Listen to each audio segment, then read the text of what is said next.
আল্লাহ বলেন জমিনে আমি খানার আয়োজন করেছি মানুষের জন্য। রাস্তার কুকুরকেও আমি খানা দেই, গর্তের পিপিলিকেরও খানা দেই, উড়ন্ত পাখিরেও রিজিক দেই, জঙ্গলের প্রাণী যারা এদেরও খানা দেই। আল্লাহ বলেন হে মুমিন, তোমরা আমাকে ভয় করো, তাকওয়া অর্জন করো, এবং সত্যবাদী যারা আমার প্রিয় এদের বন্ধু হয়ে থাকো।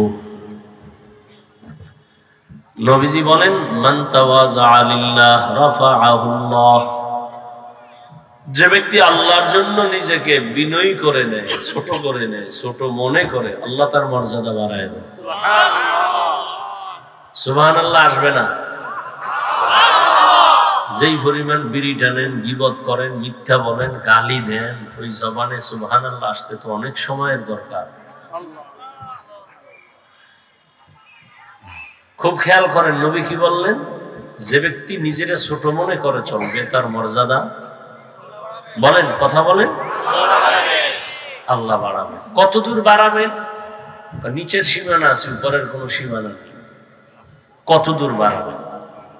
এখন প্রশ্ন হলো, মানুষ তো সৃষ্টি কাল থেকেই সম্মানিত। আমরা মানুষ শ্রেষ্ঠ না? আমাদের সৃষ্টি থেকেই তো আমরা শ্রেষ্ঠ। আমাদেরকে শ্রেষ্ঠত্ব দিবেন এই অঙ্গীকার, এই সিদ্ধান্ত নিয়েই তো আল্লাহ আমাদের বানাইছে। আমরা তো এমনিই মর্যাদাবান। আবার কিসের মর্যাদা আমাদের আলাদা বাড়াবে?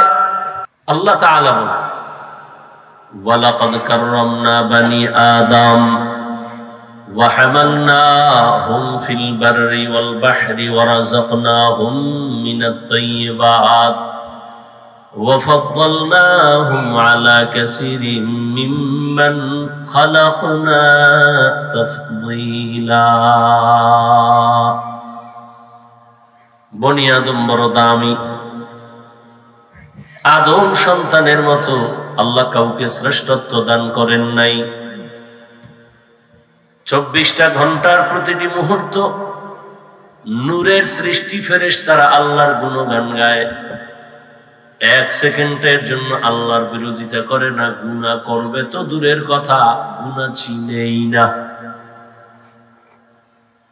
সর্বাবস্থায় ফেরেশতা আল্লাহর প্রশংসা করে, তাসবিহ পড়ে, গুণগান করে। এরপরেও তারা শ্রেষ্ঠ না, জিনেরাও শ্রেষ্ঠ না। আল্লাহ এমন এক জাত মানুষের শ্রেষ্ঠ বানাইছেন, যেই মানুষগুলো গুনাহের সাগরের মধ্যে ডুবে থাকে, যেই মানুষগুলো নামাজ পড়ে আবার মিথ্যা বলে, নামাজ পড়ে সুদ খায়, নামাজ পড়ে ঘুষ খায়, নামাজ পড়ে মানুষের হক নষ্ট করে। এই মানুষগুলোকে আল্লাহ কেন শ্রেষ্ঠত্ব দান করেছেন? সেই মানুষ চাইলে মসজিদেও ঢুকতে পারবে, চাইলে মন্দিরেও ঢুকতে পারবে। যেই মানুষটা চাইলে ওয়াজের প্যান্ডেলেও যেতে পারবে, যাত্রার প্যান্ডেলেও যেতে পারবে, স্বাধীনতা দিয়ে দিলেন, ইখতিয়ার দিয়ে দিলেন। এই মানুষটার এত মূল্য কেন? আল্লাহ বলেন আমি মানুষের বড় আদর করে বানাইছি। মানুষ গুনাহ করার ইখতিয়ার থাকার পরেও কিছু মানুষ জমিনে থাকবে, গুনার সুযোগ থাকলেও তারা গুনাহ করবে না। তারা আল্লাহর আযাবের ভয় তাকওয়া অন্তরে নিয়ে তারা নেক আমল করবেন। গুনাহ করার সুযোগ আছে, তারপরও গুনাহ করে না। ইচ্ছা করলে এখন জিনা করতে পারে, আল্লাহর ভয় করে না। চাইলেই সে এখন দাড়ি কাটতে পারে, আল্লাহর আযাবের ভয় দাড়ি কাটে না। চাইলেই নামাজ না পড়ে ঘুমাইতে পারে, আল্লাহর ভয় নামাজ ছাড়ে না। আল্লাহ বলেন এই মানুষটা গুনাহ করার আকর্ষণ থাকার পরও গুনার সুযোগ পাইও যদি গুনাহ না করে, আমি আল্লাহ ওর সম্মান জিনের মতো না, ফেরেশতার মতো না। আমি যত মাখলুক বানাইছি সব থেকেই বান্দার দাম আমার কাছে অনেক বেশি। এই মানুষটার জন্য আমি আল্লাহ জমিনে চলার মতো ব্যবস্থা করেছি, পানির মধ্যে চলার মতো ব্যবস্থা করে দিলাম। যেই লোহা পানির মধ্যে ফেলে দিলে ডুবে যায়, মানুষের মেধা দিয়া সেই লোহা দিয়া ট্রলার, স্টিমার বানায় এক দেশ থেকে ভিন্ন দেশে যায়। আল্লাহ বলেন জমিনে আমি খানার আয়োজন করেছি মানুষের জন্য, রাস্তার কুকুরকেও আমি খানা দেই, গর্তের পিপিলিকেরও খানা দেই, উড়ন্ত পাখিরেও রিজিক দেই, জঙ্গলের প্রাণী যারা এদেরও খানা দেই। নদীর মধ্যে হাজারো ধরনের মাছ আছে, প্রাণী আছে, এদের খানাও আমি দেই। মানুষেরও আমি খানা দেই, তবে মানুষের খানা হলো পৃথিবীর মধ্যে অত্যন্ত পিওর এবং হালাল। এত সুন্দর খানা দেওয়ার পরেও যেই মানুষটা আমার হালাল খানা বাদ দিয়া হারামের ভেতরে যাবে, যদি ঠিক লাইনে চলে সম্মান হবে সবার উপরে। আর যদি মানুষ পিওর খানাটা পাইয়াও না খাইয়া হারাম খায়, আমি আল্লাহ ওরে আর মানুষের কাতারে রাখবো না। আমি আল্লাহ ঘোষণা দিয়ে দিলাম, ও আমার কাছে পশু, শূকর, কুকুর থেকেও আরো খারাপ। ওর মানুষ নেই, একটা কুত্তরে কোরমা দাও, বিরিয়ানি দাও, এরপর ওর পায়খানা না খাইলে ওর পেটের ক্ষুধা নিবারণ হয় না। মানুষের আসল খানা হালাল। তো মানুষ যত নাপাকের দিকে যাবে সে হালালের দিকে আসবে, কিন্তু যেই মানুষটা হালাল বাদ দিয়া সুযোগ আছে হালাল খাওয়ার, এরপরও হারাম খায়, তাহলে ও তো কুকুর না, এর থেকেও খারাপ।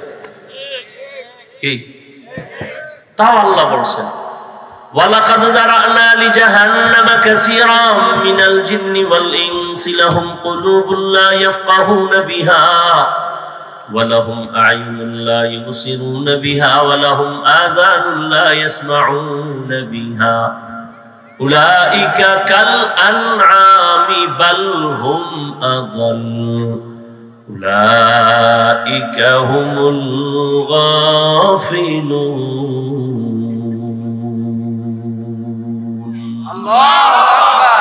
আল্লাহ বলেন অধিকাংশ মানুষ জাহান্নামে যাবে।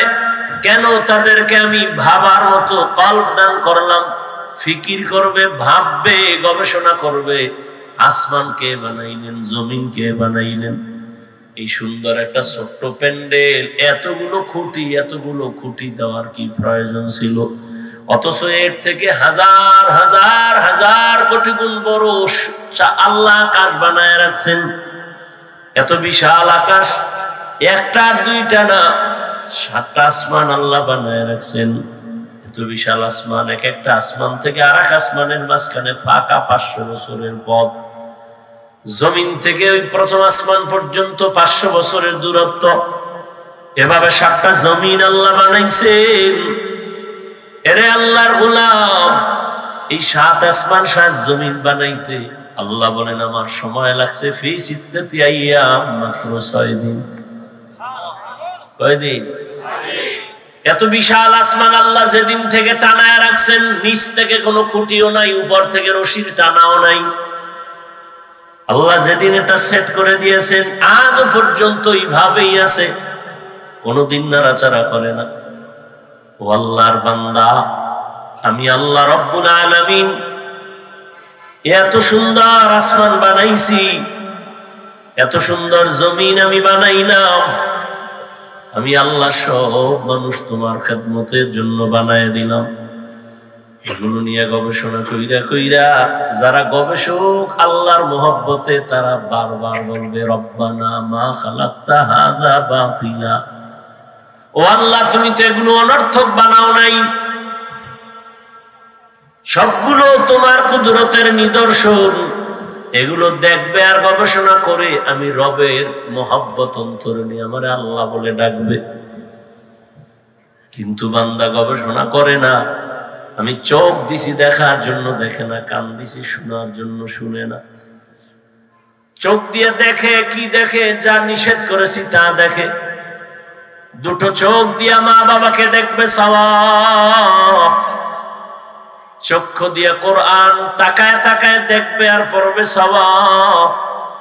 এই চোখ দিয়া আলেম দেখবে, সওয়াব। বাইতুল্লাহ দেখবে, সওয়াব। কিন্তু বান্দা সারা রাত দরওয়াজা জানালা বন্ধ করে মোবাইল সামনে নিয়ে সারা রাত কবিরা গুনাহ দেখে দেখে কাটাইছে। আমি আল্লাহ কান দিলাম শোনার জন্য, শুনে না। হ্যাঁ, শুনে না মানে আমি যা শুনতে বলেছি তা শুনে না। আজানের আওয়াজ কানে নিবে, মা বাবার মোহাব্বতের আওয়াজ কানে শুনবে, আলেমদের আওয়াজ, কোরআনের আওয়াজ, বয়ানের আওয়াজ। কিন্তু না, কোরআনের আওয়াজ যেন কানে না আসে, আজানের আওয়াজ যেন না আসে। কানের মধ্যে গানের তার ঢুকাইয়া এরপরে গান শুনতে শুনতে ঘুমায় গেছে। আল্লাহ বলেন এই মানুষগুলো মানুষ না, উলাইকা কাল আনআম, এরা চতুষ্পদ জানোয়ার। আল্লাহ কয় না বাল হুম আদল, তার থেকেও খারাপ। আল্লাহ কয় চার পাওয়ালা জানোয়ার থেকেও এরা খারাপ। কারণ বলে তাকায় দেখ, একটা কুকুর সারা রাত মালিকের বাড়ি পাহারা দেয়, দেয়নি? বেতন কত? বেতন হইলে একটা লাথি আর গালাগালি। মালিকের থেকে কুকুর কিছুই পায় না, এরপরও মালিকের সাথে কুকুর কখনো বেয়াদবি করে না। সারাটা রাত কুকুর পাহারা দেয়, মালিকের বাঁচাইতে গিয়ে কুকুর নিজের জীবন দিয়েছে, তারও নজির আছে। আমি আল্লাহ পানি ফ্রি দিয়ে দিলাম। দোকান থেকে এক বোতল আধা লিটারের পানি নাও 15-20 টাকা, বল আমার দেওয়া ফ্রি পানি পান করছো, কয় টাকা বিল দিছো রে নিমো হারাম।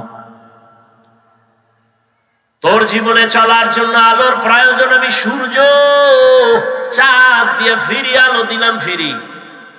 আর দুনিয়াওয়ালারা ওই সূর্য থেকে আলো ধইরা বিদ্যুৎ আবিষ্কার করে তোদের থেকে বিল নেয় মাসে মাসে।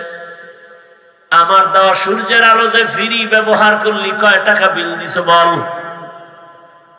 তোর জীবনের চলার জন্য বাতাস আর একটা শক্তি, বাতাস যদি বন্ধ হয়ে যায় মরে যাবি। অক্সিজেন বন্ধ হয়ে গেছে, দ্রুত হসপিটালে নিয়ে নাকে পাইপ লাগায় 3-4 ঘন্টা অক্সিজেন দিছে, 50,000 1 লাখ বিল।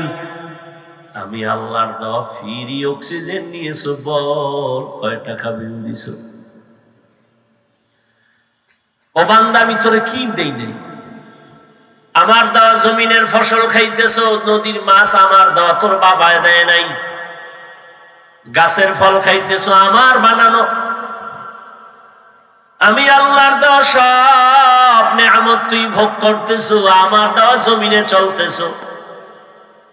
আমার দেওয়া বানানো গরুর গোশত খাও, মুরগির গোশত খাও। রাতের বেলা যখন তুই ঘুমাইয়া যাও, তুই তো ঘুমাও না, তুই মরে গেছো। দোয়াটাই তো মরার দোয়া, আল্লাহুম্মা বিসমিকা আমুতু, ও আল্লাহ তোমার নামে মরতেছি। ঘুমের মানুষ কেমন মারা মরছে, স্ত্রীর কানের অলংকার চোরে লইয়া যায়, টের পায় না। দরজা ভাঙ্গে এমন ঘুমের মরা মানুষ টের পায় না। আমি যদি তোর ওই ঘুম থেকে না উঠাইতাম, তোর কোনো বাবার শক্তি ছিল না তোরে নতুন করে আবার সজাগ করবে। এরে বান্দা, একটু নজর করে দেখ, আমি আল্লাহ তোরে কি না দিছি, চাওয়ার আগে দিয়ে দিছি, প্রয়োজনের বেশি দিছি। বিনিময়ে আমি আল্লাহ কিচ্ছু চাই না, কিচ্ছু না। আমি আল্লাহ তোর থেকে কিছুই চাই না, বরং আমি আল্লাহ 24টা ঘন্টা দিয়া রাত আর দিনের প্যাকেট বানায় তোরে ঢুকাই দিছি। রাত আর দিন মিলাইয়া 24টা ঘন্টার প্যাকেটে তোরে আটকায় দিছি। এই 24টা ঘন্টার মধ্যে মাত্র 22 ঘন্টা সময় তোর পার্সোনাল কাজে ব্যয় করা ছেড়ে দিলাম। 22 ঘন্টা সময় তোর কাজে ব্যয় কর, ব্যবসা কর, চাকরি কর, লেখাপড়া কর, ঘুমা। 24টা ঘন্টার 22 ঘন্টা তোমার পার্সোনাল কাজে ব্যয় করো। মাত্র 2 ঘন্টার সময় আমার দিস না, আমার কোনো সময় লাগবে না, তোর কল্যাণে আখিরাতের অ্যাকাউন্টে 2 ঘন্টা সময় দিবি, তোর কল্যাণে, আমার না। তাও একসাথে দেই নাই। যদি বলতাম 2 ঘন্টা দাঁড়ায় নামাজ পড়, তোর কষ্ট হবে। 2 ঘন্টা বয়ে বয়ে কোরআন তেলাওয়াত কর, তোর কষ্ট হবে। আমি আল্লাহ কতটা দয়ার মালিক, এই 2 ঘন্টা সময় আমি অল্প অল্প করে আলাদা করে ভাগ ভাগ করে দিছি, যাতে তোর ব্যবসার ক্ষতি না হয়, চাকরির ক্ষতি না হয়, লেখাপড়ার ক্ষতি না হয়। 22 ঘন্টা তো স্পেশাল তোরে দেওয়া, 2 ঘন্টা এটাও তোর জন্য আখেরাতে জমা রাখবি, তাও একসাথে না, ফাঁকে ফাঁকে দিবি যাতে ব্যবসার ক্ষতি না হয়। ফজরের 4 রাকাত নামাজে 20 মিনিট দিয়ে দোকানে যা, দোকানদারি করিয়া জোহরের সময় আসাইসা আবার গোসল টোসল করে 10 রাকাত নামাজে 20 মিনিট দিয়ে আবার রেস্ট নিয়ে আবার দোকানে যা, দোকানদারি কর, অফিস কর, আবার আসরের সময় 4 রাকাত নামাজে 20 মিনিট দাও, আবার তোমার ব্যক্তি কাজে লেগে যাও, আবার মাগরিবের 5 রাকাত নামাজে 20 মিনিট, আবার তুমি ব্যক্তি কাজ করে আবার এশার নামাজের সময় 9 রাকাতে 20 মিনিট দিয়া বাসায় যাও, বাসায় গিয়ে তোমার মা বাবা তোমার সন্তান পরিবারের হক আদায় করো, সময় দাও, ঘুমাও, আবার ফজরে উঠো। এমন ভাবে 20 মিনিট 20 মিনিট করে ভাগ করে দিলাম যাতে ব্যবসার ক্ষতি না হয়, চাকরির ক্ষতি না হয়। এত সুন্দর সিস্টেম করে দেওয়ার পর সেই মানুষটা নিমুখ হারাম, আমার দেওয়া পানি, আমার দেওয়া বাতাস, আমার দেওয়া সূর্যের আলো, চাঁদের আলো সব ভোগ করিয়া নামাজ পড়বি না, তোর মতো বেঈমানের আমি এমনে ছেড়ে দিব না।